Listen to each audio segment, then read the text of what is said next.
சபை சபையாக இருக்கட்டும். பெந்தகோஸ்தே நாளில் பிறந்த சபை ஆதி அப்போஸ்தல நாட்களில் பெருகினது. அப்போஸ்தலனாகிய பவுல் மூலமாக சபை எப்படி சபையாக இருக்க வேண்டும் என்று நிருபங்கள் மூலம் உணர்த்தப்பட்டது. ஆனால் இன்று சபை சபையாக இருக்கிறதா? சபை என்றால் என்ன?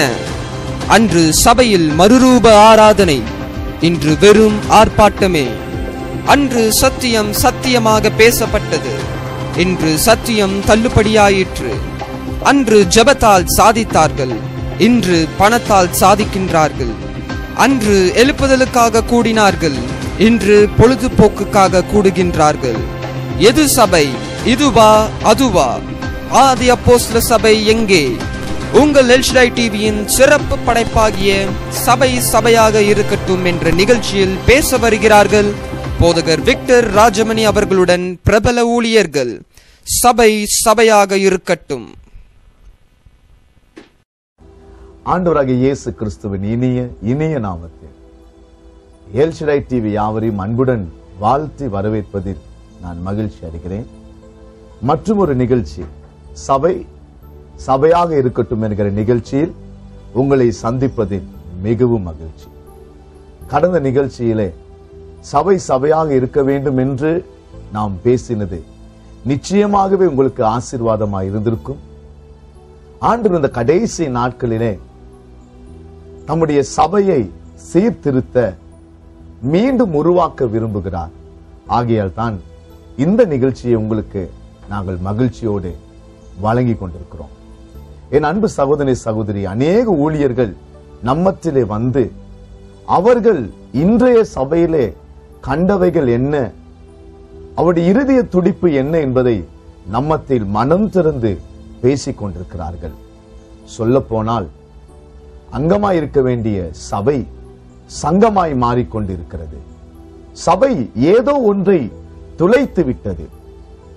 இன்றைக்கு சபை சபையாக இல்லை, சபை சபையாக இல்லை. ஆகையால் தான் பாரத்தோடு இந்த நிகழ்ச்சியை உங்கள் மத்தியில் வைக்கிறோம். ஒவ்வொரு ஊழியர்களும் வந்து ஆண்டவர் அவர்களுக்கு கொடுத்த தரிசனம் என்ன என்பதை சொல்லுகிறார்கள். அவர்களுடைய இருதய துடிப்பு எப்படியாகிலும் சபை சபையாக மாற வேண்டும். என் ஆண்டவராய் இயேசு கிறிஸ்து தன் சபைக்காக இரத்தத்தையே சிந்தினார். ஆகையால் அன்பு சகோதரி சகோதரியே, இந்த நிகழ்ச்சியும் உங்களுக்கு நிச்சயமாக ஆசீர்வாதமாயிருக்கும். இன்றும் சபை ஏதோ ஒன்றை தொலைத்து விட்டது. அது என்ன என்பதை நாம் பார்க்க போகிறோம். இன்றைக்கும் நம்முடைய எல்ஷடாய் அரங்குக்கு நான் மிகவும் நேசிக்கிற தேவனுடைய தரிசனத்தை பெற்று துடிப்பாய் எப்படியாகிலும் சென்னை பட்டணத்திலே ஒரு எழுப்புதல் வர வேண்டும், மறுரூபம் உண்டாக்கப்பட வேண்டும் என்று சொல்லி பாரப்பட்டு ஊழியம் செய்கிற அன்பு பாஸ்டர் ஆபிரகாம் அவர்கள் வந்திருக்கிறார்கள். அவர்கள் ஜியோன் காஸ்பல் மினிஸ்ட்ரியின் ஸ்தாபகராக இருந்து கர்த்தருடைய ஊழியத்தை செய்து வருகிறார்கள். இந்த நேரத்திலும் அன்பு பாஸ்டர் அவர்களை அன்போடு வாழ்த்தி வரவேற்கிறோம். பாஸ்டர், இன்றைக்கு நீங்கள் எங்க அரங்குக்கு வந்தது மிகவும் மகிழ்ச்சி. இந்த நாட்களிலே இந்த நிகழ்ச்சியிலே சபை சபையாக இருக்கட்டும் என்கிற ஒரு நோக்கத்தோடு நாம் பேசிக் கொண்டிருக்கிறோம். பல ஊழியர்கள் வந்து அவருடைய பாரங்கள், சில நேரத்தில் அவர் சொல்லுகிறார்கள், சில திருச்சபைக்கு போன உடனே ஆவியானவர் கண்ணீர் வடிக்கிறார், ஆவியானவர் அழுகிறார். சபை ஏதோ ஒரு நிலையிலே போய்கொண்டிருக்கிறது. ஆனால் தேவன் எதிர்பார்க்கிற சபை இல்லை என்பதை சொல்லிக் கொண்டிருக்கிறார்கள். நீங்கள் எங்கள் அரங்குக்கு வந்து இந்த நாளிலே எங்களோடு பேச போவதற்காக நான் நன்றி சொல்கிறோம். மீண்டும் ஒரு முறை பாஸ்டர், நீங்க பல வருஷமா ஊழியத்தில் இருக்கிறீங்க, நல்ல ஊழியத்தை ஸ்தாபித்து வர்றீங்க. இப்பொழுது சென்னை பட்டணத்துல ஊழியர்கள் மத்தியில் ஒரு எழுப்புதல் வர வேண்டும் என்றும் நீங்கள் செயல்பட்டு வர்றீங்க. அப்ப அநேக பாஸ்டரை பார்த்திருப்பீங்க, அநேக சபைகளுக்கு நீங்க போயிருப்பீங்க. நீங்களும் ஒரு நல்ல சபைக்கு போதகராக இருக்கிறீங்க. தேவன் சபையை குறித்து வைத்திருக்கிற திட்டங்கள் என்ன? உங்கள் இருதயத்துல இன்றைக்கு நீங்க என்ன சொல்ல விரும்புறீங்க? சபை எப்படியாக இல்லை என்பதை நீங்க சொல்ல விரும்புறீங்க? நீண்ட நாட்களாக என் இருதயத்தில் இருக்கிற பாரங்களை சொல்றதுக்கு ஒரு அருமையான ஒரு வாய்ப்பை இந்த எல்ஷடாய் டிவியின் மூலமாய் ஆண்டவர் எனக்கு கொடுத்ததை நினைச்சு ஆண்டவருக்கு நான் ஸ்தோத்திரம் பண்றேன். உங்களுக்கும் என்னுடைய நன்றியை நான் தெரிவித்துக் கொள்கிறேன். சபையை குறித்த தேவனுடைய திட்டம், ஆண்டவராகிய இயேசு கிறிஸ்து தன்னுடைய ஊழியத்தை முடித்து பரமேறி செல்வதற்கு முன்பு தன்னால் நேசிக்கப்பட்ட, அழைக்கப்பட்ட, வேறு பிரிக்கப்பட்ட அப்போஸ்தலர்களை பார்த்து தன் இருதயத்தில் இருக்கிற பாரத்தை இறக்கி வைத்தார். நீங்கள் புறப்பட்டு போய் சகல ஜாதிகளையும் சீஷராக்குங்கள், பிதா, குமாரன், பரிசுத்த ஆவி நாமத்தினால் அவர்களுக்கு ஞானஸ்நானம் கொடுங்கள், நான் உங்களுக்கு கட்டளையிட்ட எல்லாவற்றையும், போதித்த எல்லாவற்றையும் அவர்களுக்கு கற்றுக் கொடுங்கள். இதை ஆண்டவர் சொன்னார். இன்று சபை ஆண்டவர் எப்படி இருக்க வேண்டும் என்ற ஒரு விருப்பம் என்றால் சகல ஜாதிகளையும் சீஷராக்க வேண்டும். அவர் கற்றுக் கொடுத்த அத்தனையும் மக்களுக்கு கற்றுக் கொடுக்க வேண்டும்.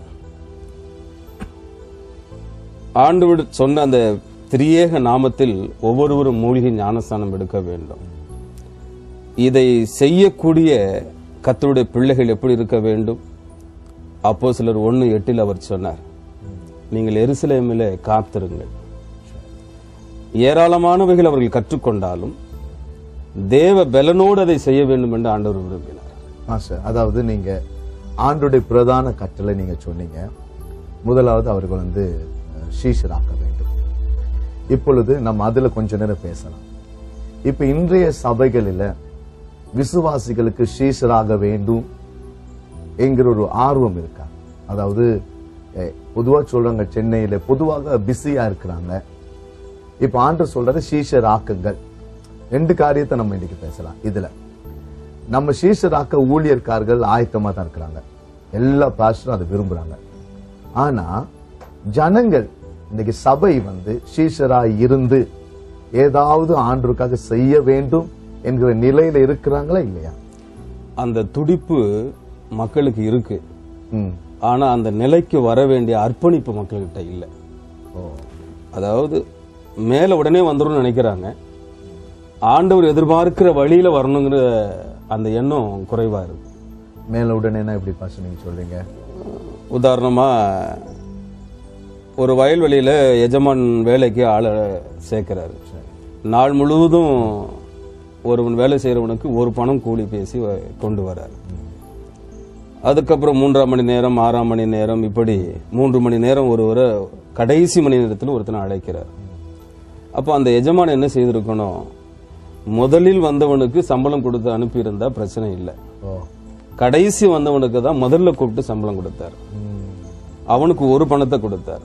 அப்ப முதல்ல வந்தவன் என்ன நினைச்சான்னா, இவனுக்கு இப்ப வந்த இவனுக்கே ஒரு பணம் என்றால், நான் ஆதியிலிருந்து இருக்கிறேன், ஆரம்பத்தில் இருந்து இருக்கிறேன், வெயிலின் உஷ்ணமெல்லாம் என் மேல் படுகிறது, எனக்கு நிறைய கிடைக்கும் என்று எதிர்பார்த்தான்.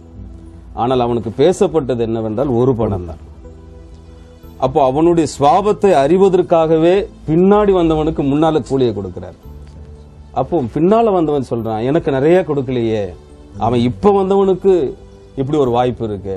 சபையிலும் அப்படிப்பட்ட ஒரு நிலையை கடந்த 22 ஆண்டுகளாக நான் பார்க்கிறேன். இப்ப வந்தவனுக்கு இந்த வாய்ப்பு இருக்கு. நான் ஆதியிலிருந்து இருந்தவன் ஆயிற்று. உனக்கு பிரசங்க பீடமோ பாடுகிற ஒரு வாய்ப்போ அல்லது ஏதோ ஒரு பொறுப்போ கொடுப்பேன் என்று ஆண்டவர் அழைக்கல. ஆண்டவர் அழைச்சது நித்திய ஜீவன் உனக்கு கொடுப்பேன்னு அழைச்சார். அவர் சொன்னதில் அவர் நிச்சயமா வாக்கு மாற மாட்டார்.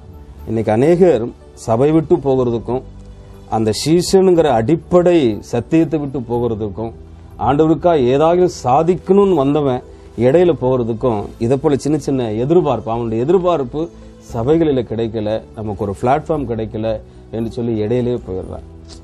ஆகையில ஒரு பாட்டு கிடைக்கலையோ, ஒரு பிரசங்க வாய்ப்பு கிடைக்கலையோங்கிற எண்ணத்துல போகக்கூடாது. ஆண்டவர் நம்ம கிட்ட பேசி அழைத்தது நித்திய ஜீவன். அதற்காக உறுதியாய் காத்திருந்தா அப்ப நம்ம ஒரு ஊழியக்காரருடைய கரத்திலிருந்து உருவாக முடியும், சீசனா மாற முடியும். சீசனா ஆகணும்னு ஆசை, ஆனா அந்த உருவாகிறதுக்குண்டான அர்ப்பணமும் காத்திருப்பும் சபையில குறைவா காணப்படுது. இயேசு கிறிஸ்து நமக்கு சித்தமான 12 பேரை அழைக்கும் போது நம்மோடு கூட முதலாவது இதுக்கு அழைத்தார். முதலாவது பிரசங்கம் பண்ண அனுப்பல, வியாதிசரை சொஸ்தமாக்க அனுப்பல, ஆனா தம்மோடு கூட. ஆனா இன்றைக்கு நீங்க சொல்றதை பார்க்கும்போது ஒரு சபைக்கு கீழே இருந்து ஒரு பாஸ்டர் கீழே இருந்து கற்றுக்கொள்கிற தன்மை இல்ல குறைவா இருக்கு. இப்ப அந்த நாட்கள் எல்லாம் நாங்க வேதாம கல்லூரி முடித்து வந்த உடனே பிரசங்க பீடம் எங்களுக்கு கிடைக்கல. 3 வருஷம் நான் படிச்சு முடிச்ச பிறகு நான் பாஸ்டரோட பேக்கை தூக்கி அவருக்கு பின்னாடி போய் அப்படிதான் நான் ஊழியம் செஞ்சேன். சரி பாஸ்டர், நல்லது. அப்படியான நீங்க இந்த குறிப்புல ஒவ்வொரு விசுவாசிகளும் தங்களை அர்ப்பணிக்கணும் சொல்லி சொல்றீங்க. அன்பு சகோதரி சகோதரியே, நாம் இப்பொழுது பேசிக் கொண்டிருக்கிறோம் சீஷராக வேண்டும். கேட்டீர்களா? நாம் உருவாக வேண்டுமானால் நாம் ஒரு சபையில அடங்கி இருக்க வேண்டும் என்று அன்பு பாஸ்டர் அவர்கள் சொல்லுகிறார்கள். அர்ப்பணிக்க வேண்டும். உடனே எனக்கு பிரசங்க பீடம் பாடுவதற்கு இடம் வேண்டும் என்று கேட்கக்கூடாது. ஆகையால் பாஸ்டர் சொல்லுகிறார்கள், வேதமும் அதைத்தான் சொல்லுகிறது. நாம் ஒரு திருச்சபையிலே ஒரு போதகத்திலே சீஷராயிருக்கும் போது கர்த்தர் பெரிய காரியங்களை செய்வார். சரி பாஸ்டர், நீங்க சபை குறித்து தேவனுடைய திட்டங்களை பேசிக் கொண்டிருந்தீங்க. தொடர்ந்து நீங்க பேசுங்க பாஸ்டர். ஆண்டவராகிய இயேசு கிறிஸ்து பிரதான கட்டளை நீங்க சொன்னீங்க, அதற்கு சாட்சி தேவை என்றோ நீங்கள் அப்போஸ்தலர் 1:8 குறிப்பிட்டீங்க. தொடர்ந்து பேசுங்க பாஸ்டர். தேவனுடைய திட்டம் மக்களை சீஷராக்கணும். அந்த சீஷர் ஆக்கக்கூடியவர்கள் அனுபவத்திலோ ஏதோ கற்றுக்கொண்ட அறிவிலோ போகாம தேவ பலத்தோடு போக வேண்டும் என்ற விருப்பம் ஆண்டவருக்கு இருந்தனாலதான் நீங்க எருசலேமில காத்திருங்க, உன்னதத்திலிருந்து வருகிற பலனால் தரிப்பிக்கப்படும் வரையிலும். ஏறத்தாழ அவங்க 10 நாட்கள் அவங்க காத்திருந்தாங்க, ஜெபத்துல இருந்தாங்க, ஆவியானவர் நிறைவை பெறும் வரையிலும். இன்னைக்கு நம்முடைய திருச்சபைகளில அப்படி தேவனுடைய நிறைவும் தேவனுடைய பலனையும் பெறுகிற அந்த காத்திருக்கிற அனுபவம் மிகவும் குறைந்து போன ஒரு சூழ்நிலை. மிகவும் ஒரு வேலை விஷயமா இருக்கலாம், குடும்ப சூழலா இருக்கலாம், ஏதோ ஒரு காரணம் காட்டி தெய்வீகத்தை தள்ளிட்டு இந்த உலக பிரகாரமான காரியத்துக்கு முக்கியத்துவம் கொடுத்துட்றாங்க. இப்ப பஸ், அதாவது அவங்க 10 நாட்கள் காத்திருந்தாங்க. இன்றைக்கு திருச்சபை தன்னை அதுக்கு அர்ப்பணிக்கல. பொதுவா ஞாயிற்றுக்கிழமை வர்றதே பெரிய கஷ்டமா இருக்கு. ஞாயிற்றுக்கிழமை ஆலயங்களுக்கு வருவதே ஒரு பெரிய கஷ்டம். இப்படி இருக்கும் போது அவர்கள் பரிசுத்தாவின் வல்லமை பெற்று ஒரு பலனுள்ள ஒரு வாழ்க்கை வாழ முடியுமா? ஏதோ சர்ச்சுக்கு வர்றாங்க, வந்துட்டு உடனே போறாங்க. நீங்க சொன்னீங்க காத்திருக்கிறது. அப்படி காத்திராதபடி அவங்க வந்து போறதுனால, ஏதோ ஒரு கடமைக்கு வந்து போறதுனால அவங்க சீஷர்களை உருவாக்க முடியாத நிலை வரும். அவங்களுக்கு தேவ பலன் இல்லாம இருக்கும். சோ அப்படிப்பட்டவர்களுக்கு நீங்க என்ன சொல்றீங்க? அவங்க எப்படி காத்திருக்கணும்? ஒரு கட்டடத்துக்கு அஸ்திவாரம் எவ்வளவு முக்கியமோ, ஒரு ஆவிக்குரிய ஒரு மனுஷன் ஆண்டவருக்காய் செயல்படுறவருடைய வாழ்க்கையிலும் அந்த ஆவிக்குரிய அஸ்திவாரம் அவ்வளவு முக்கியமா இருக்கு. உடனடியா ஆண்டவருக்காக செயல்பட முடியாதா என்று கேட்டா முடியும்.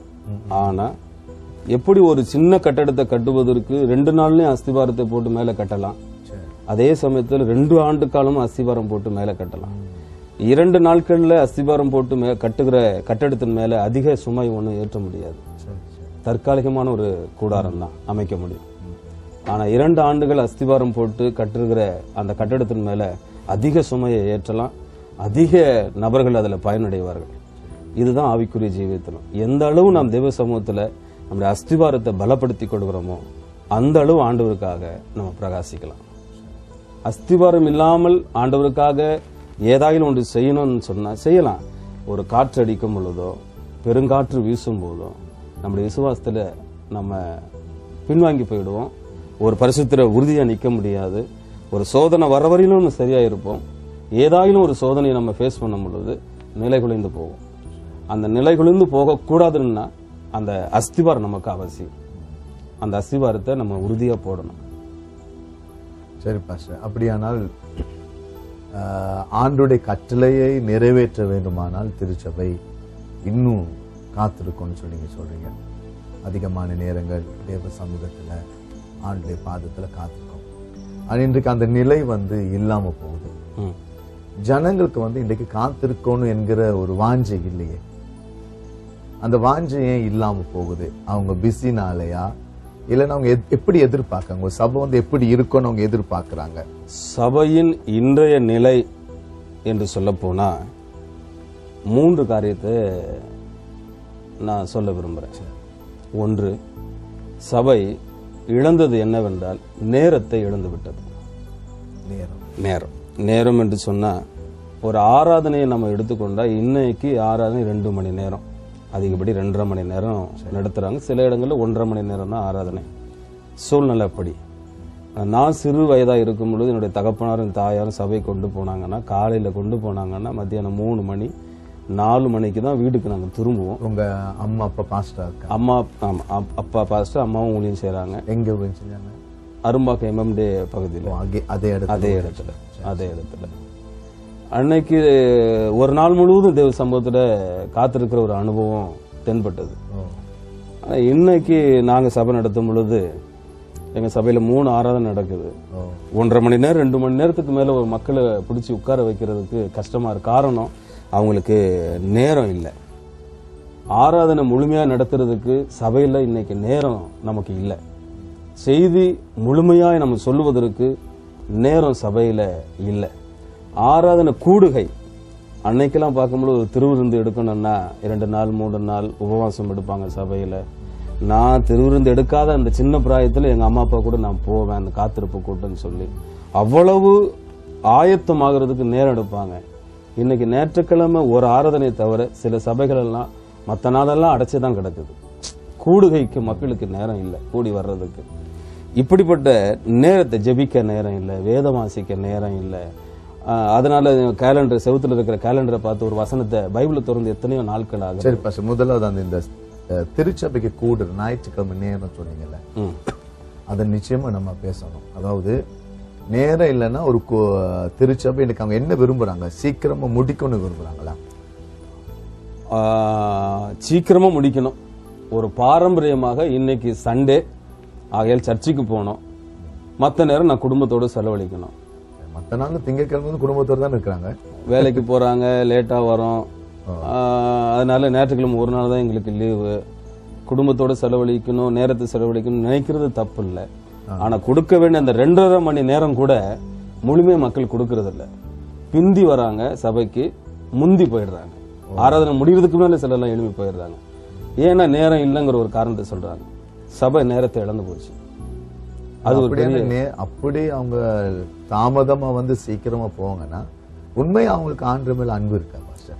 உண்மையான அன்பு அப்படி இருக்குமானா மற்ற காரியங்கள் எல்லாவற்றையும் தள்ளி வைப்பாங்க. பாத்துருக்கேன் சிலர் உண்மையான அன்புல வந்து மணிக்கணக்கு, அந்த நாட்கள் நீங்க சொன்னது மாதிரி பாஸ்டர், நானும் எங்க அப்பவும் பாஸ்டர் தான், மணிக்கணக்கு தேவ சம்பவத்தில்.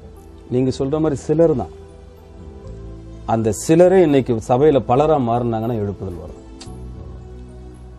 நேரத்தை அவங்க வந்து நேரத்தை ஒரு சிலரை வச்சு நம்ம இன்னும் பெரிய காரியம் சாதிக்க முடியல. இன்னைக்கு சபையில வர எல்லாருமே அப்படி மாறணும். நல்ல நிலத்துல இந்த விதைக்கிற அந்த விதையை நல்ல மனுஷகுமாரன் நல்ல நிலத்துல விதைச்சாரு. விதைச்சது சாதாரண நாள் அல்ல, அவர் மனுஷகுமாரன். விதை தேவனுடைய பிள்ளைங்க. ஆனா சில விதை 30% கொடுத்தது, சில விதை 60%. 30% கொடுத்தது அவருடைய வாழ்க்கையில 70% இழப்பு. விதைச்சவரையும் நம்ம குறை சொல்ல முடியாது, நிலத்தையும் குறை சொல்ல முடியாது.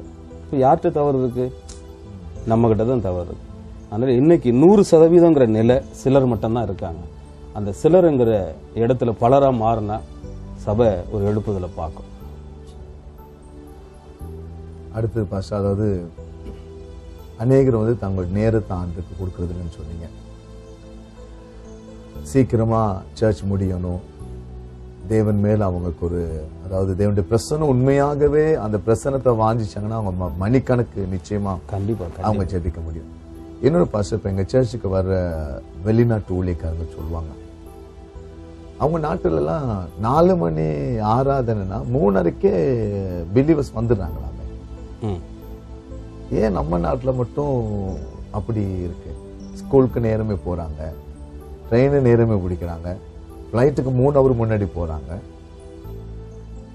சர்ச்சுக்கு எல்லா சர்ச்சையும் பார்த்த வந்து தாமதமா வர்றாங்க. ஆனா இப்ப வர்ற பாஸ்டர் எல்லாம் சொல்றாங்க, ரீசெண்டா ஒரு கொரியால இருந்து ஒரு பாஸ்டர் வந்தாரு. 7 மணினா 6:30 சர்ச் ஃபுல் ஆயிருக்காங்க. அதே மாதிரி ஒரு பாஸ்டர் இங்க இருந்து நைஜீரியா போயிட்டு வந்தாரு, பாஸ்டர் கிறிஸ்ட். 2 ஹவருக்கு முன்னாடி சர்ச் ஃபுல் ஆகிட்டான். 2 hours முன்னாடி ஃபுல் ஆகுதான். அப்ப அந்த நிலை நம்ம இந்தியாவுக்கு வரணும், நம்ம சபைகளுக்கு வரணும்னா அது என்ன காரணம்?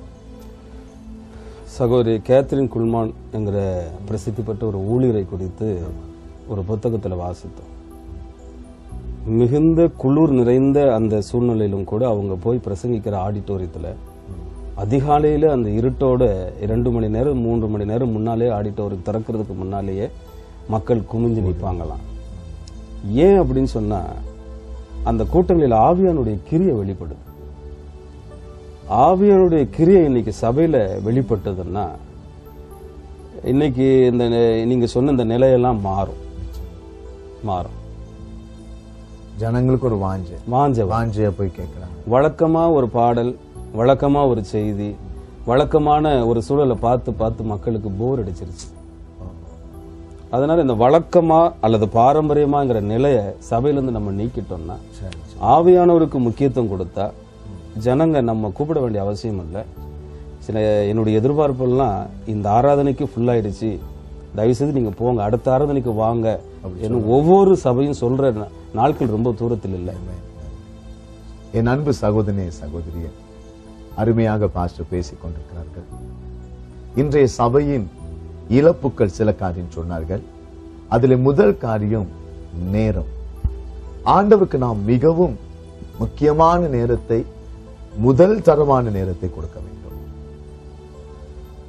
ஆலயம் 7 மணி என்றால் ஒரு 6:30க்கே போய் நீங்கள் ஜெபிங்க. எல்லாவற்றுக்கும் நாம் நேரமே போகிறோம், ஏன் ஆலயத்துக்கு நேரமே போகக்கூடாது? நம்மை பார்த்து ஒரு நாள் சொல்ல வேண்டும், இவர் சரியான நேரத்துக்கு வருகிறார் என்று நம்மை பார்த்து சொல்ல வேண்டும். ஆகையால் உங்கள் நேரத்தை ஆண்டவருக்கு நீங்கள் கொடுங்கள். சபை இழந்து விட்டது, சபை இழந்து தவித்துக் கொண்டிருப்பது நேரம். நீங்கள் உங்கள் நேரத்தை ஆண்டவருக்கு கொடுப்பீர்களானால், உங்கள் நேரத்தை கொடுத்து ஆண்டவரோடு நீங்கள் உறவு கொள்வீர்களானால் நீங்கள் சீஷராக மாற முடியும். ஆண்டவருடைய கட்டளைகளை நீங்கள் நிறைவேற்ற முடியும். கர்த்தருக்கு பெரிய காரியம் செய்ய முடியும். இன்றைக்கு நான் உங்களுக்கு சொல்வது என்னென்றால், நீங்கள் போகிற திருச்சபைக்கு இன்னிலிருந்து தீர்மானம் பண்ணுங்க, நான் ஒரு 10 நிமிடம் ஆகிலும் நான் தாமதமா போக மாட்டேன், முன்னாடி போய் ஜெபிக்க போறேன். அப்படி தீர்மானம் பண்ணி பாருங்க, கர்த்தர் உங்களை பெரிய காரியம் செய்து உங்களை ஆசீர்வதிப்பார். வாஞ்சிங்க. நம்ம தேசம் மாறணும், சபை சபையாக இருக்கட்டும். சிறிய இடைவேளைக்கு பின்பதாக மீண்டும் நாங்கள் உங்களை சந்திக்கிறோம். கர்த்தர் உங்களை ஆசீர்வதிப்பார். காத்திருங்கள், இன்னும் பல அற்புதமான வார்த்தைகளை நாம் கேட்க போகிறோம்.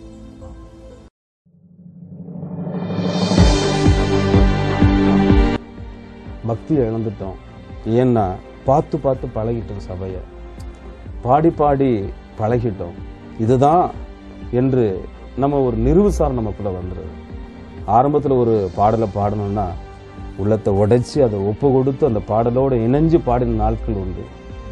இன்னைக்கு சமீப நாட்களில் அந்த பாடலே ஆடம்பரமாக்கி, அந்த பாடலே மற்றவர்களுக்கு கவர்ச்சி பொருளாக்கி நவீனப்படுத்தி அந்த பரிசுத்த அந்த தொடர்பை விட்டுட்டு இன்னைக்கு உலகம் எப்படி விரும்புதோ அதற்கு ஏற்றாப்போல் நம்ம மாத்திக்கொண்டா என்ன? ஆண்டவராகிய இயேசு கிறிஸ்துவின் இனிய நாமத்தில் மீண்டும் ஒரு முறை உங்களை சந்திப்பதில் மகிழ்ச்சி அடைகிறோம். சபை சபையாக இருக்கட்டும்.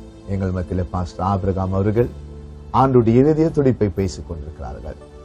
நாம் சற்று நேரத்துக்கு முன்பதாக பார்த்தோம், சபை இழந்தது நேரம். தொடர்ந்து கேட்போம் பாஸ்டர். சரி பாஸ்டர், சபை இழந்திருக்கிற காரியம் நேரம் என்று சொன்னீங்க, வேற என்ன நீங்க பாத்தீங்க பாஸ்டர் ஊழியத்துல? சபை தன்னுடைய மேன்மையை இழந்திருக்கு. மேன்மை, சபை எல்லாவற்றிலும் மேலானது சபை.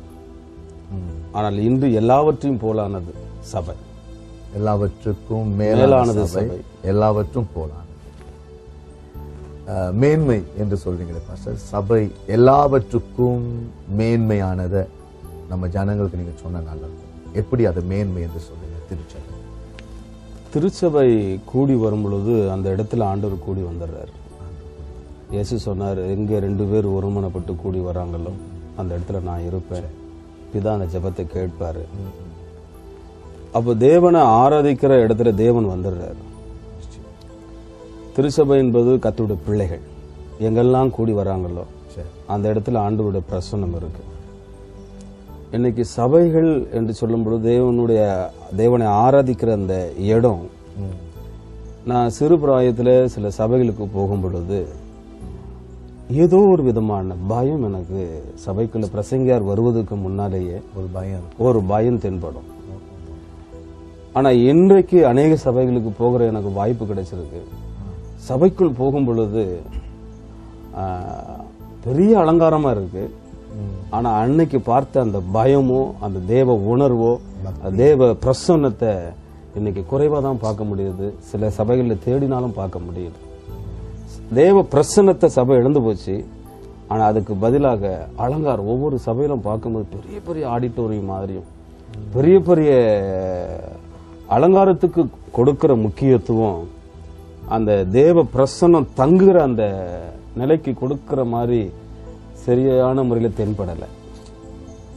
அப்ப தன் மேன்மைய சபை இழந்து போச்சோங்கிற ஒரு வேதனை இருதயத்தில் எழும்பிக்கிட்டு இருக்கு. தேவனுடைய பிரசன்னம் திருச்சபையில் இருக்கும்போது அந்த திருச்சபை நிச்சயமா மேன்மையா இருக்கு. ஏன்னா பாதிக்கப்பட்ட சில சபைக்கு வரும் பொழுது சில சாட்சி சொல்றது கேள்விப்பட்டிருக்கேன். பெரிய பாரத்தோட வந்தோம், ஆனா சபைக்குள்ள வரும் பொழுதே எங்களுக்கு என்னவோ தெரியல ஒரு பெருத்த ஒரு சமாதானம். அது தேவனுடைய பிரசன்னம் பண்ற வேலை. ஆகையால சபையில தேவனுடைய பிரசன்னம் தங்கி இருக்கணும். எப்படி ஆசரிப்பு கூடாரத்தின் மீது கர்த்தருடைய மேகம் தங்கி இருந்ததோ அதே போல இன்னைக்கு இருக்கிற அத்தனை திருச்சபைகளிலும் தேவனுடைய பிரசன்னம் தங்கி இருக்கணும்னா வீண் பேச்சுகளுக்கும் வீணான ஆடம்பரங்களுக்கும் வீணான கதைகளுக்கும் கட்டுகளுக்கும் இவைகளுக்கெல்லாம் சபைக்கு இடம் கொடுக்காம இங்க ஆவியான ஒரு உலாவுகிற ஒரு இடம், இதை நம்ம பரிசுத்தமா வைத்துக் கொள்ள வேண்டுங்கிற அந்த உணர்வு இன்னைக்கு எங்க சபையை பொறுத்தளவு எனக்கு அந்த பயத்தோடு அதை செஞ்சிட்டு இருக்கேன். யோசிக்க வேண்டிய விஷயம் தான். சபை மேன்மை இழந்திருக்கு. நீங்க சொன்னபடி அதிகமா பாஸ்டர் இப்ப வரும்போது கேலி கூத்து, சர்ச்சுக்குள்ள செல்போன் பேசுறது, 10 முறை எழும்பி போறது. ஒரு அதிகாரி முன்னாடி கூட அப்படி எழும்பி போக மாட்டாங்க. நீங்க சொல்லும்போது ஒரு பயம் வரத்தான் செய்யுது. பலமுறை எழும்பி போறாங்க, கேலி பண்றாங்க, சிரிக்கிறாங்க, பேசுறாங்க. அதுக்குன்னு சீரியஸா இருக்கணும் இல்லை, ஆனா தைரியமா போன் எடுத்துட்டு போறாங்க, வர்றாங்க. நீங்க சொன்னபடியே பாஸ்டர் தேவனுடைய பிரசன்னம் இருக்கு என்கிற ஒரு பயம் இல்லாத ஒரு நிலை இருக்கு. சரி பாஸ்டர், இந்த மேன்மையை இழந்திருக்கிறாங்க இந்த ஜனங்க. பல விதத்துல நம்ம சொல்லிட்டு போலாம் மேன்மையை இழந்திருக்காங்க சொல்லி. இந்த 2வது குறிப்பு நீங்க பேசிருக்கும் போது இந்த மேன்மையை காக்கணும் என்கிற பாரத்தை நீங்க பேசுங்க பாஸ்டர். எப்படி அவங்க திரும்ப வரணும், ஏன்னா திரும்ப அதுக்கு ஒரு மதிப்பு கொடுக்கணும். ஏன்னா ஆண்டவர் பைபிள சொல்லி வேதம் சொல்லும் போது நான் சுயரத்தத்தினால சபையை மீட்டெடுத்தார்ல, நான் ஜீவனையே கொடுத்த மீட்டெடுத்த சபையை நம்ம உதாசீனம் பண்றது, கேலி பண்றது, அதுக்கு ஒரு மகிமை நீங்க சொன்னீங்களே பிரசன்னம், அந்த தேவ பிரசன்னம் இருக்க சொல்லியே பயம் இல்லாம தாங்க இருக்கு. 10 முறை போறாங்க, வர்றாங்க, நினைச்சா வர்றாங்க, நினைச்சா போறாங்க.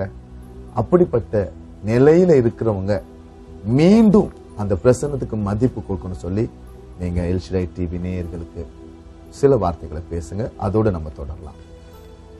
சபையில இழந்து போன மேன்மையை நம்ம கொண்டு வரணும்னா, உதாரணமாக ஒரு சம்பவத்தை வேதத்திலிருந்து சொல்ல விரும்புகிறேன்.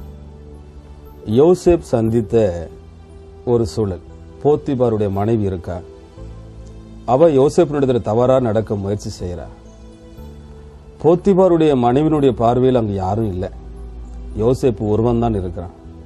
ஆனா அந்த இடத்துல யோசேப் சொல்றான், தேவனுக்கு முன்பாக இப்படிப்பட்ட பொல்லாங்கை நான் எப்படி செய்வேன் என்று சொல்லுகிறேன்.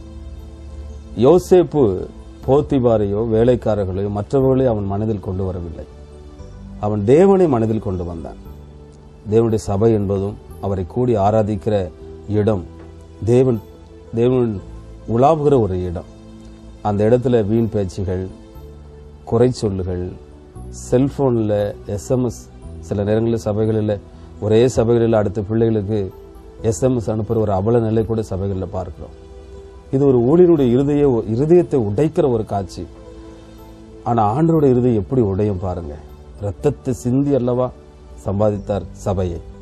அந்த சபைக்குள் உட்கார்ந்து வீண் பேச்சுக்கும் வீணான செயலுக்கும், சிலருடைய நோக்கம் சபைக்கு வருகிறது தவறான நோக்கம். தவறான நோக்கத்திலே சபைக்கு வருவார்கள்.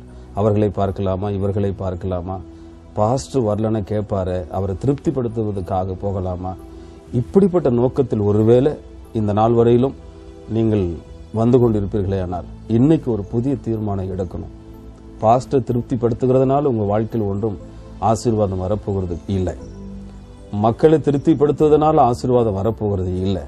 அவங்க என்னை என்ன நினைப்பாங்க வரலனா என்கிற எண்ணத்தை நீக்கி, என்னை தாயின் கருவில முன்குறித்த என் ஆண்டவர் என்ன நினைப்பார், நான் இன்று அவரை ஆராதிக்கவில்லை என்றால் என்ற அந்த உணர்வோடு திருச்சபைக்கு போனா அந்த திருச்சபையினுடைய மேன்மை வளரும் என்பது என்னுடைய அசைக்க முடியாத ஒரு நம்பிக்கை.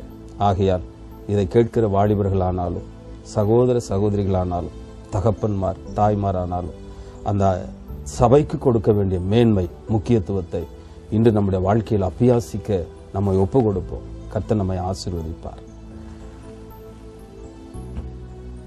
அன்பு சகோதரனே சகோதரியே, சபை இழந்துவிட்ட ஒரு பெரிய மாணிக்கம் மேன்மை, தேவ பிரசனம். அந்த தேவ பிரசனத்துக்கு சபை கொடுக்க வேண்டிய மரியாதை கனம் கொடுக்கவில்லை. ஒரு 100 ரூபாய் கொடுக்கிறவருக்கு மரியாதை கொடுக்கிறோம். இல்லாவிட்டால் விழுந்து போன நம்முடைய பேனா விழுந்து, நம்ம விலை கொடுத்து வாங்கின பேனா விழுந்த உடனே நம்ம பொருளை இன்னொருத்தர் எடுத்து கொடுக்கும் போது அவருக்கு நன்றி என்று சொல்லுகிறோம். நமக்கு சொந்தமில்லாத,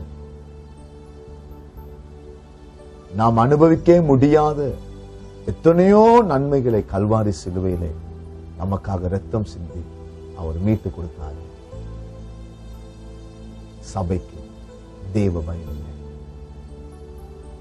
சபைக்கு தேவனுடைய பிரசனத்துக்கு மரியாதை கொடுக்க வேண்டுமே என்கிற நிலை இல்லாமல் போய்விட்டது.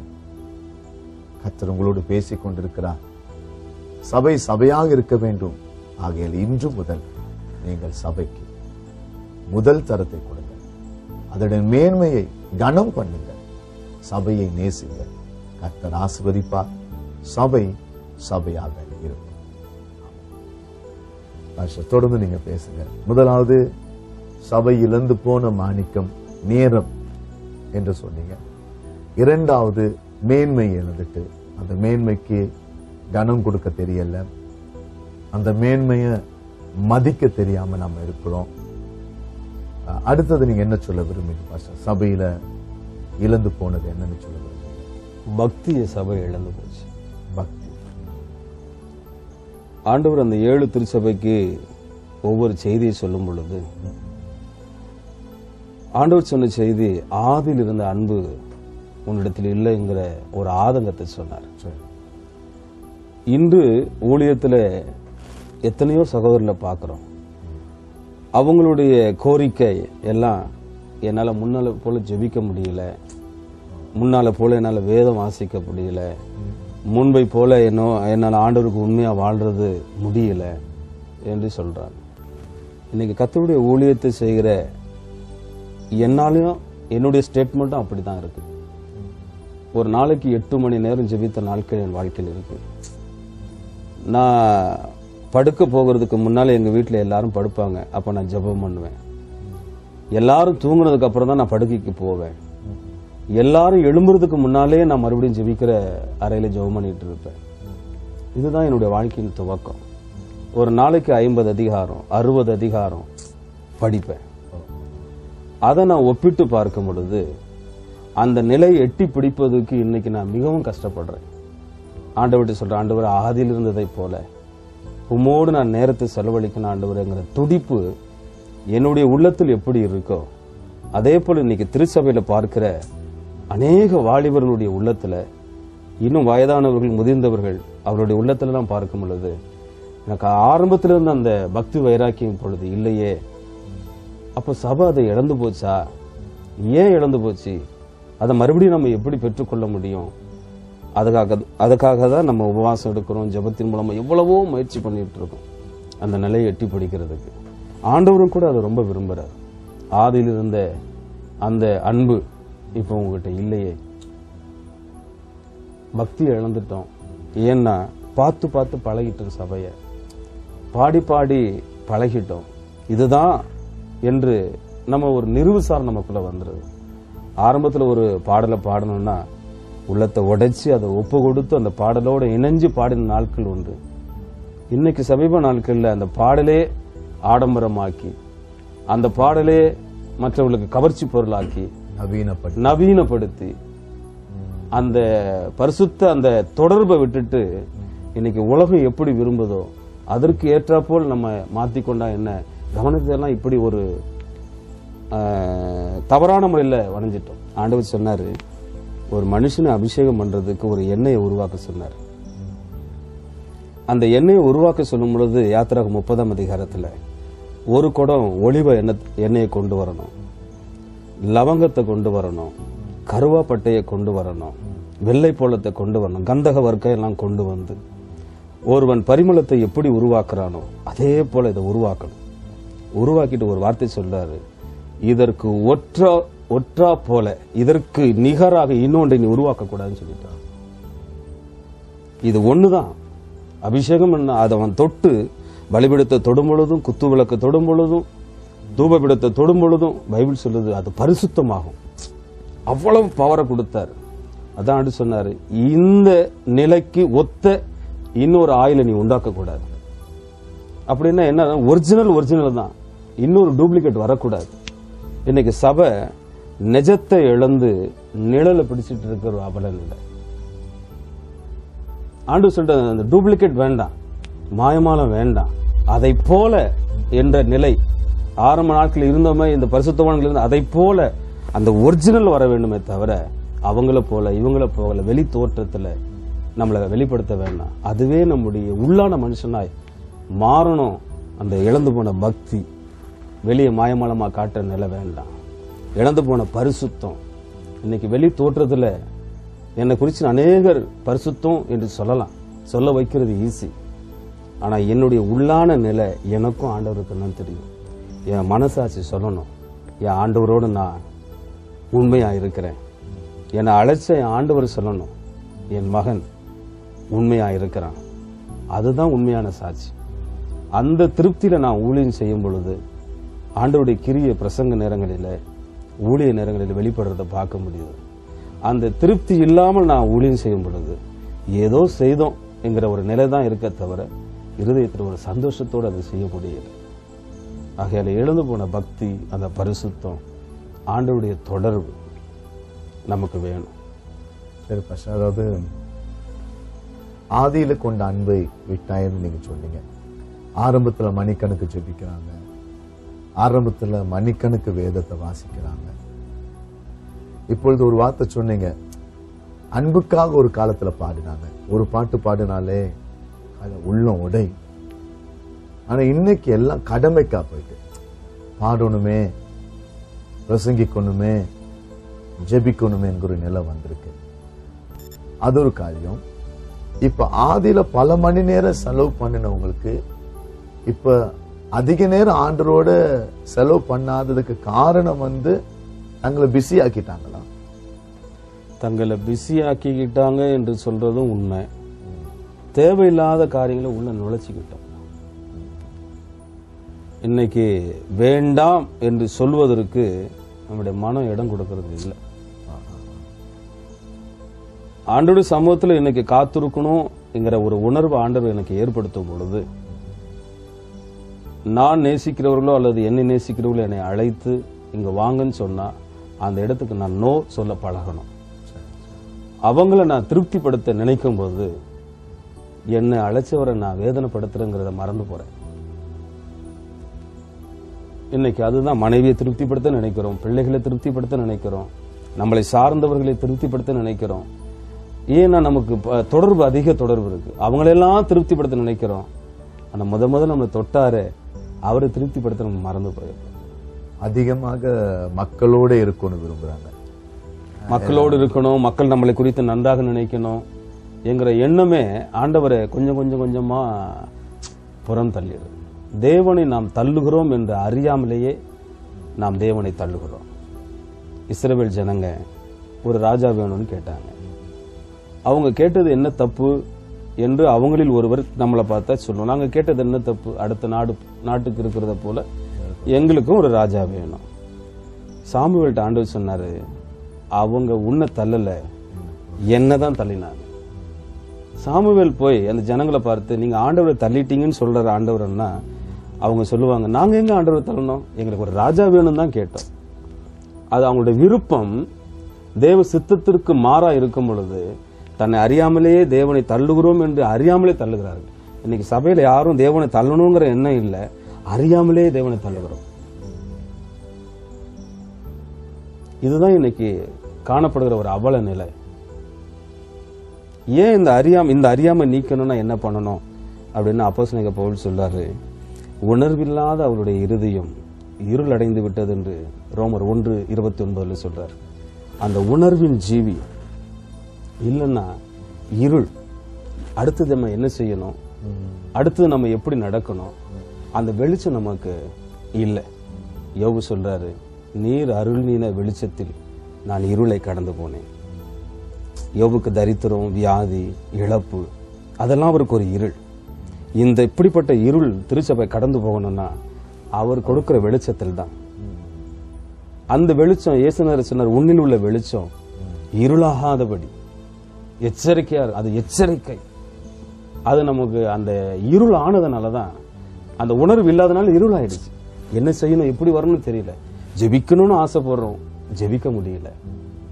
வேதம் வாசிக்கணும்னு ஆசைப்படுறோம், வேதம் வாசிக்க முடியல.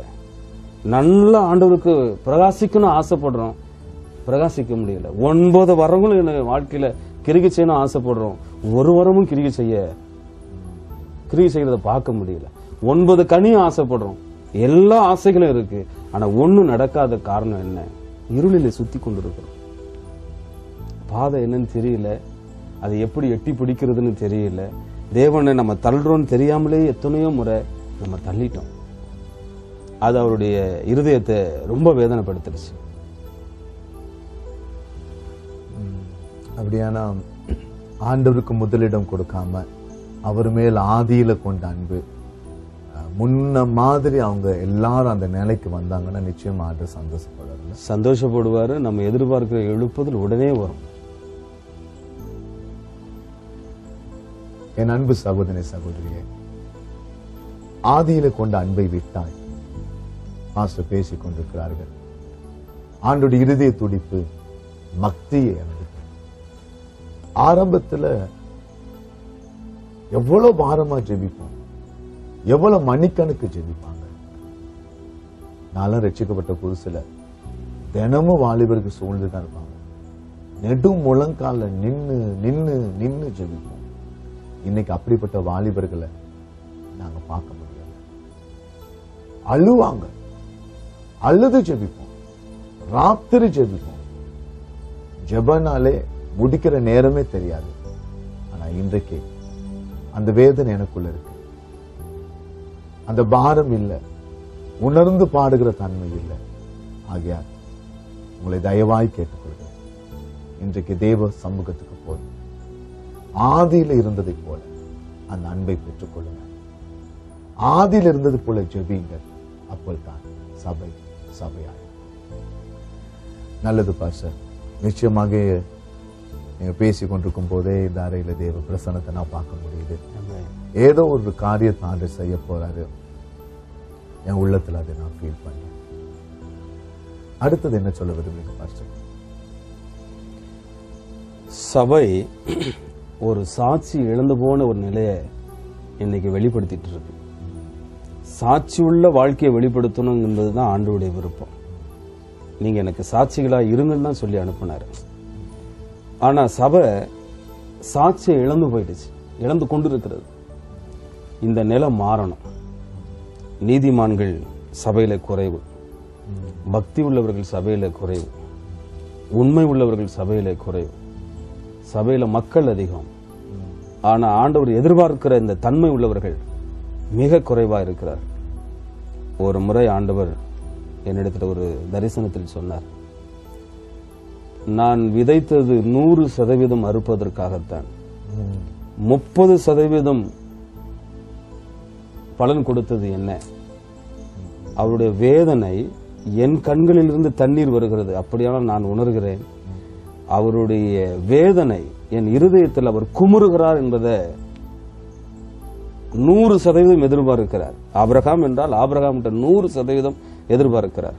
நானோ 30% கொடுத்து 30% கொடுத்துட்டேங்கிற ஒரு திருப்தியில நான் இருக்கிறேன்.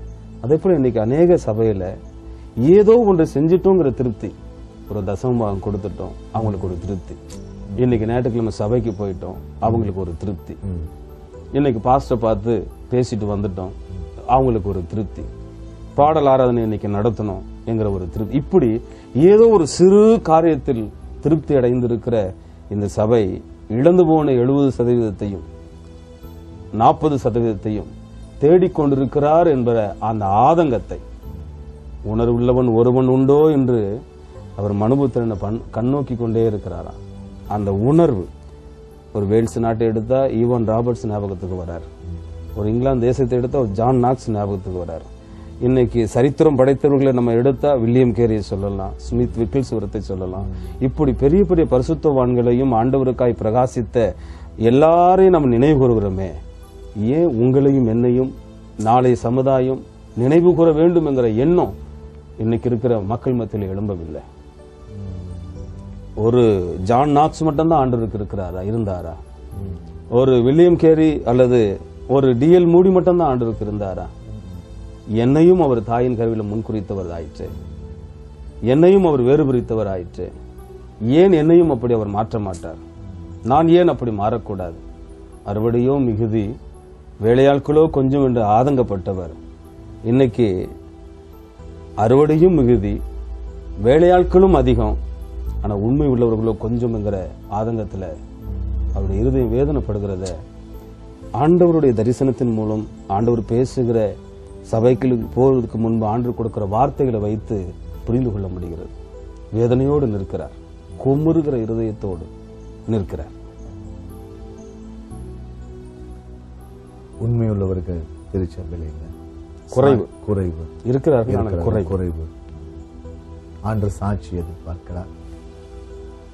ஆவியானவர் நம்மை குமாரனுடைய சாயலுக்கு ஒப்பாக மாற்றுகிறார். எல்லாரும் ஆவியானவர் பெற்றுக் கொள்கிறார்கள், துள்ளுகிறார்கள், குதிக்கிறார்கள். ஆனால் அதற்கு மாத்திரம்தான் ஆவியானவர் கொடுக்கப்பட்டார் என்ற ஒரு நிலையில் இருக்கிறாங்க. அவர் நம்மை குமாரனுடைய தன்மைக்கு, குமாரனுடைய சாயலுக்கு திருச்சபையை மாற்றுகிறார் என்பதை சபை இழந்திருக்கிறது. அதில் உண்மையாக பரிசுத்த ஆவியானவருக்கு திருச்சபை இடம் கொடுக்குமானால் நிச்சயமாகவே ஒரு சாட்சியுள்ள வாழ்க்கை வாழலாம் என்று நான் விசுவாசிக்கிறேன். ஏதோ கை தட்டுவதற்காக இல்லைன்னா துள்ளி குதிப்பதற்காக மாத்திரம் ஆவியானவர் கொடுக்கப்படவில்லை. அவர் வரும்போது நீங்க முதல் ஒரு வசனம் சொன்னீர்களே, அப்போஸ்தலர் 1:8, சாட்சிகளாய் இருப்பீர்கள், சாட்சிகளாய் வாழ்வோம். கிறிஸ்தவ தன்மை, கிறிஸ்துவின் தன்மையை வெளிப்படுத்துகிற சபை தான் இந்த நாட்களிலே நமக்கு தேவை. என் அன்பு சகோதரி சகோதரியே, எவ்வளவு உண்மை! நாம் கிறிஸ்தவர்கள் என்று சொல்லுகிறோம், கிறிஸ்துவை பிரதிபலிக்காமல் இருக்கிறோம். இந்த நாளிலும் ஆண்டவர் நம்மோடு பேசிக் கொண்டிருக்கிறார். அவருடைய பிரசனம் இந்த அறை முழுவதும் இருப்பதை என்னால் பார்க்க முடிகிறது.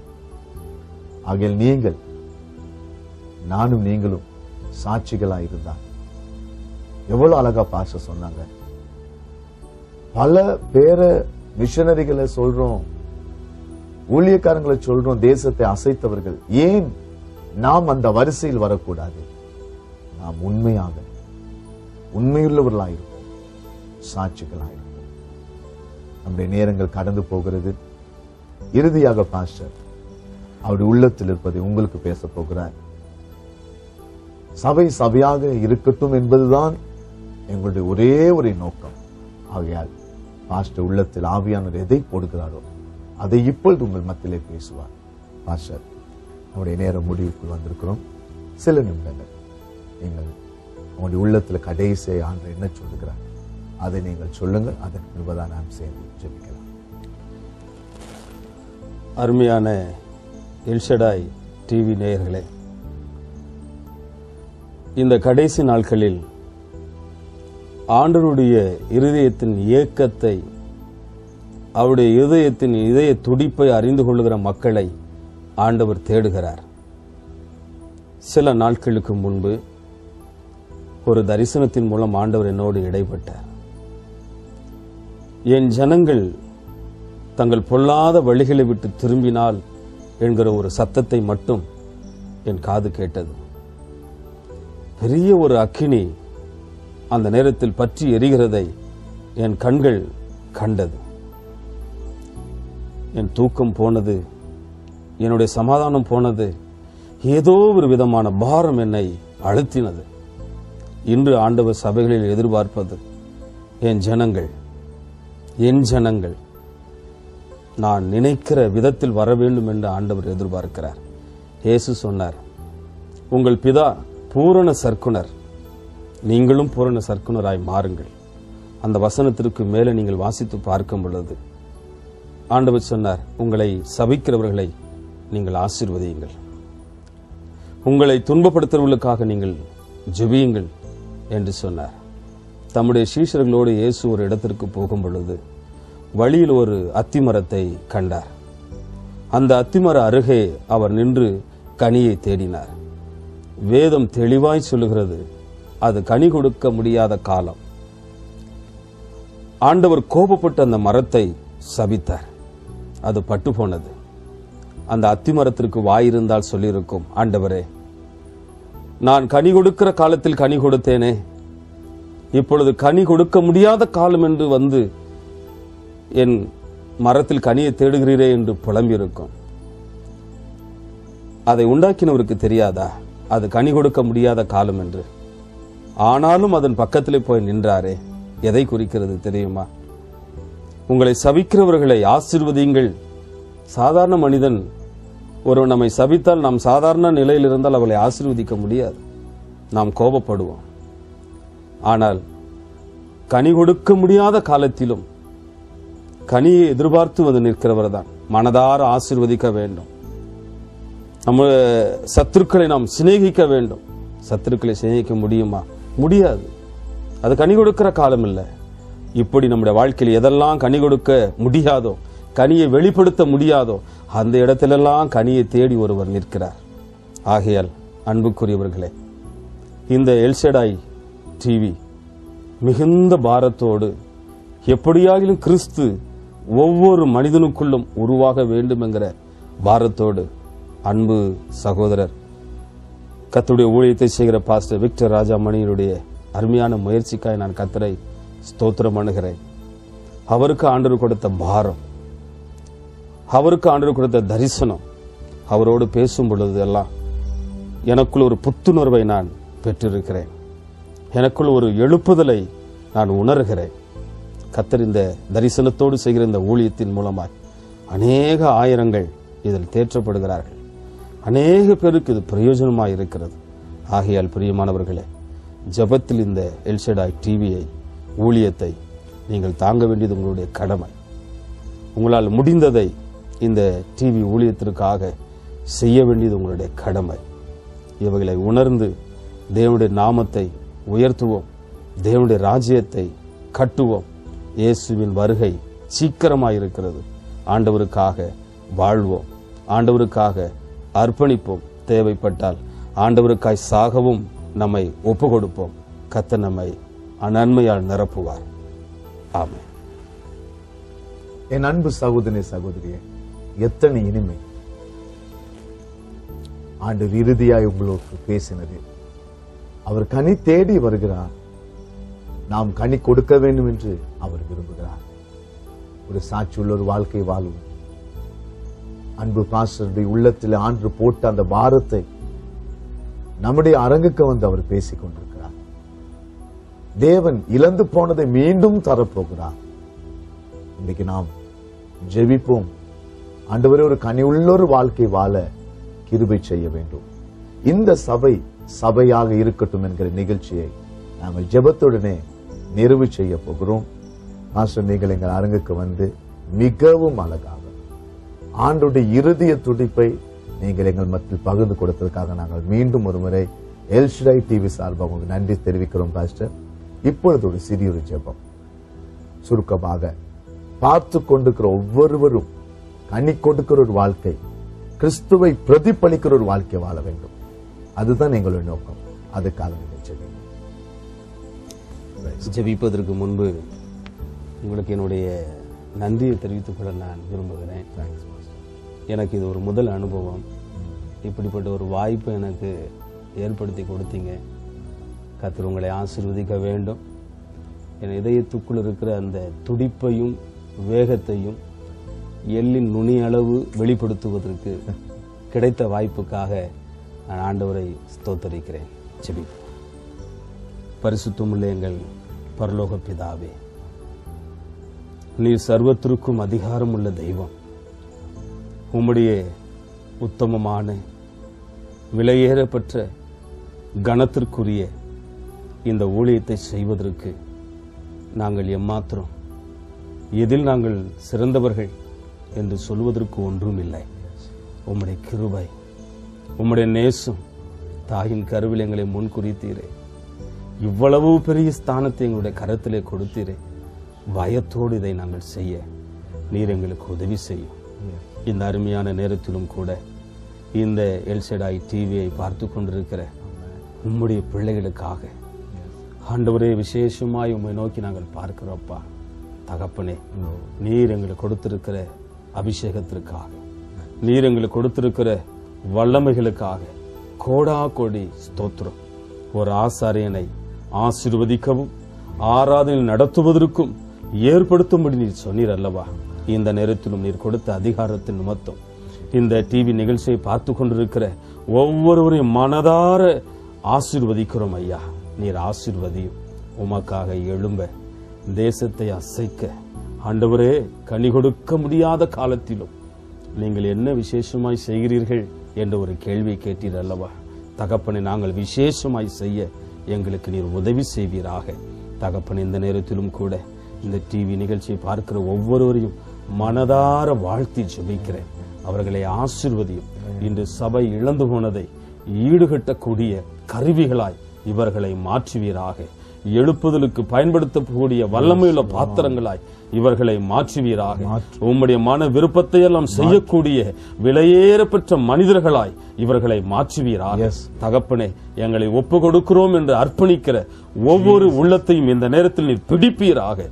தகப்பனே, உம்முடைய ராஜ்யத்தை கட்ட, உம்முடைய நாமத்தை மகிமைப்பட, 1ஆம் நூற்றாண்டிலிருந்து இந்த நூற்றாண்டு வரையிலும் எத்தனையோ காரியங்களை நாங்கள் இழந்து போய் நிற்கிறோம் அல்ல. அவைகள் எல்லாவற்றையும் பெற்றுக்கொள்ள விசேஷமாய் எங்கள் ஒவ்வொருவரையும் நீ தெரிந்து ஆசீர்வதித்து பயன்படுத்தும்படி உம்முடைய கரத்தில் எங்களை ஒப்பு கொடுக்கிறோம். ஆசீர்வதியும், ஆசீர்வதியும். இயேசு கிறிஸ்துவின் நாமத்தில் ஜெபிக்கிறோம்.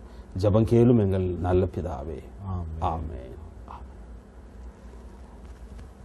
அன்பு சகோதரி சகோதரியே, மற்றும் ஒரு சபையாக இருக்கட்டும் என்கிற நிகழ்ச்சியில் உங்களை சந்திக்கும் வரைக்கும் உங்களை வாழ்த்து விடுவி பெறுவது உங்கள் அன்பு பாஸ்டர் விக்டர் ராஜமணி.